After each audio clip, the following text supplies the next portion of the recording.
que eu trabalho, que eu defendo a regulação do processo digestivo.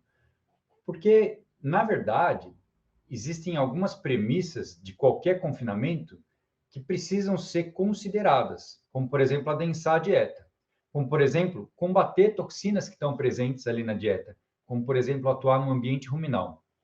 E, justamente, a regulação do processo digestivo, ela precisa acontecer para evitar que você continue perdendo dinheiro por não absorver, por não ter uma boa absorção, um bom processo acontecendo de digestão e absorção dos alimentos.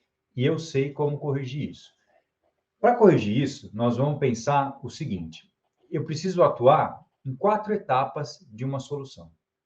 A primeira etapa, quando a gente fala em biorregulação, lógico, depois que eu fiz os ajustes da dieta, depois que eu sei o valor nutricional de cada alimento, que eu calibrei o meu programa de formulação, eu vou partir para uma etapa, lógico, não vou entrar aqui em qualidade de mistura, leitura de coxo, leitura de score de fezes, mas depois que todas essas etapas elas são cumpridas, eu posso chegar dentro do rumen, por exemplo, e contribuir para que o processo digestivo aconteça de forma mais eficiente.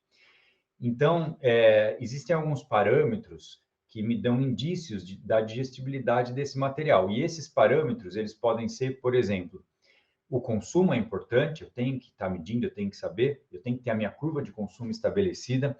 Depois, o score de fezes, olhando as fezes, eu posso ter ideia do que está acontecendo lá dentro do boi, lá dentro do rumen. Eu tenho que estar atento a isso. E quanto mais eu olho, maior fica a sensibilidade. Quando eu falo eu olho, não necessariamente é você que está aqui comigo hoje, você que é técnico, ou você que é proprietário, mas a tua equipe. E a tua equipe tem que estar atenta, saber a importância para poder enxergar o problema se é que ele está acontecendo.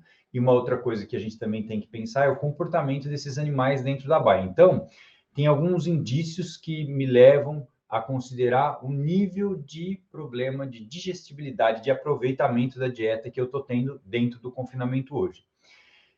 De qualquer forma, mesmo ajustando tudo isso, sempre eu vou ter um desafio, porque confinamento implica em aumentar a quantidade de concentrado que está sendo consumida, que está sendo introduzida para dentro do boi nas dietas. Quando eu aumento a quantidade de concentrado, provavelmente eu vou estar aumentando também a quantidade de carboidratos rapidamente fermentáveis, então sempre vai ter uma mudança lá dentro do rumen. E essa mudança de ambiente ruminal, de pH, importante, porque na realidade o animal, quando ele está no pasto, ele tem um pH ruminal completamente diferente.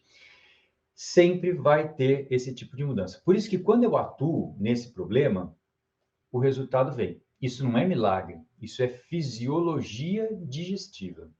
É exatamente isso que nós estamos falando hoje.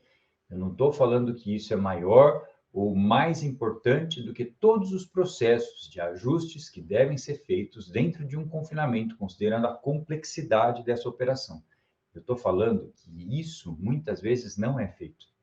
Eu quero te alertar para esse tipo de problema, para que o seu potencial máximo de ganho de peso, de produção de arroba, seja atingido. Porque quando eu regulo o processo digestivo e eu melhoro, dou condições para o rumen, eu vou ter bactérias mais eficientes, portanto, eu vou ter um processo de degradação mais bem feito, mais bem realizado lá dentro. Agora, como isso pode ser cumprido, por exemplo, quando eu falo em aditivos, quando eu falo em componentes que eu posso acrescentar na dieta para resolver esse tipo de situação, para atuar regulando o processo digestivo.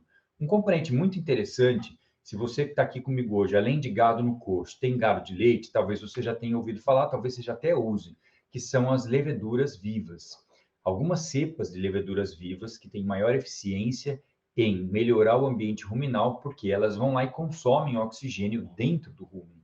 E com isso eu tenho uma possibilidade das bactérias que degradam os alimentos trabalharem melhor, melhor a eficiência da degradabilidade dos alimentos dentro do rumen quando eu uso leveduras vivas. E algumas cepas são mais eficientes que outras. Isso é um ponto muito importante. Então, a primeira etapa é contribuir para essa degradabilidade dos alimentos no rumen. A segunda etapa é cumprida, por exemplo, pelo MOS. O MOS, que é um pré-biótico, que é nutrição para aquelas bactérias que estão ali no rumen. Então, percebe que a gente vem falando coisas gradativas. Nós falamos várias situações para corrigir as dietas ali um pouco antes disso, e agora nós estamos chegando lá dentro do rumen falando que eu vou colocar alguma coisa, ou uma nanoligosacarídeo, que é um tipo de açúcar que entra ali e alimenta essas bactérias de uma forma positiva para que elas se reproduzam mais, para que essas bactérias cresçam mais ali dentro do rumen, justamente para aumentar o número de bactérias eficientes que vão trabalhar a meu favor, digerindo melhor os alimentos que eu estou colocando na dieta. E isso acontece porque esses nutrientes eles já estavam lá. É por isso que não tem milagre, porque eu já fiz o meu papel anterior de seleção, de compra, de batida de dieta, de formulação, de ajuste, de leitura de coxo, mas alguma ou uma porção, uma parte desses nutrientes poderia não estar sendo absorvido. E quando eu melhoro, quando eu otimizo, eu pego um potencial que já existia dentro da minha dieta e faço isso ser convertido em carne. E é exatamente o nosso objetivo hoje. Eu combato um desperdício de comida que hoje está cara. Desperdício nunca é bom. Hoje, muito pior.